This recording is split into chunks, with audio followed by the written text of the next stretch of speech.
South of Avdеевке, the Russian assaults were as heavy as in the north. Column after column made its way towards the Ukrainian positions. Here the Russian attack also had to go through already pre-zeroed an area that was defended heavily by mines, anti-tank guided weapons, cluster munitions, artillery and drones.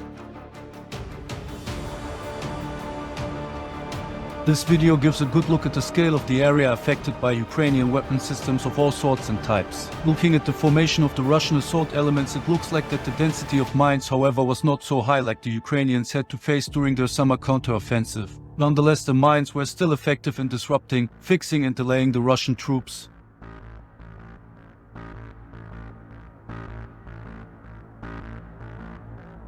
Here we see what I believe is a BTR-90 again. The BTR-90 is one of the most modern versions of the BTR, armed with a 30mm cannon. The general design flaws of the BTR are still there, however.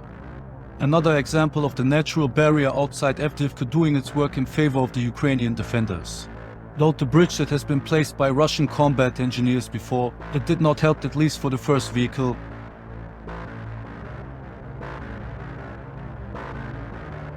The Russians kept trying to get a foothold in the area and dropped off infantry unit after infantry unit to reach that goal. Partial successful, it still came with a price. The BMP dropping off the soldiers started to make its way back right away because of the constant danger of drones, guided munitions and artillery. Trying to evade the destiny of its two fellow IFVs on the screen, at first it looked like it would get away. Cluster munitions, however, proved to be very effective. In the southern sector of Avdеевke, Russian vehicle losses were as high as in the north, at least by looking at the footage. Just a small fraction of what was actually lost during this offensive so far. Next to mines, cluster munitions, FPV drones and artillery, anti-tank guided missiles did their work as well. The rest was done by drone-dropped munitions. Here a few more examples provided by the Ukrainian 110th Separate Mechanized Brigade.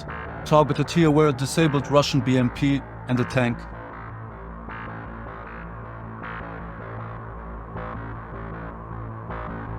These soldiers are part of the Ukrainian Lyot Brigade that now fights for some time now in the Donetsk region. The full name of the brigade goes by United Assault Brigade of the National Police of Ukraine, Lyot of the Special Purpose Police Department.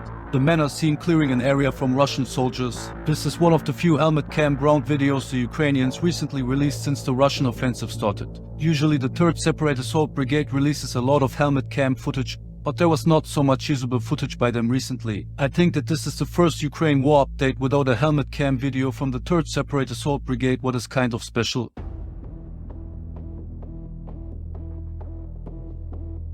The Ukrainians in the video engage a group of Russian soldiers in a small settlement and seem to have the upper hand since they forced the Russians into a destroyed building from where they are engaged with grenades and small arms fire.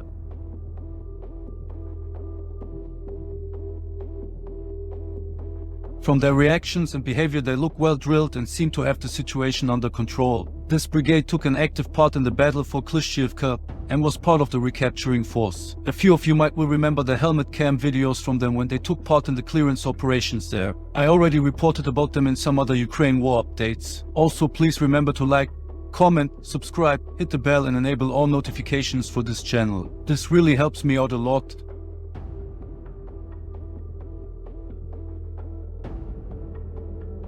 I know that most of my viewers are grown adults who primarily watch without commenting or liking in general. However, this interaction is essential on YouTube to ensure that the videos reach other subscribers and a broader audience. As I am just beginning to build a community, I feel it's important to mention this. Thank you in advance.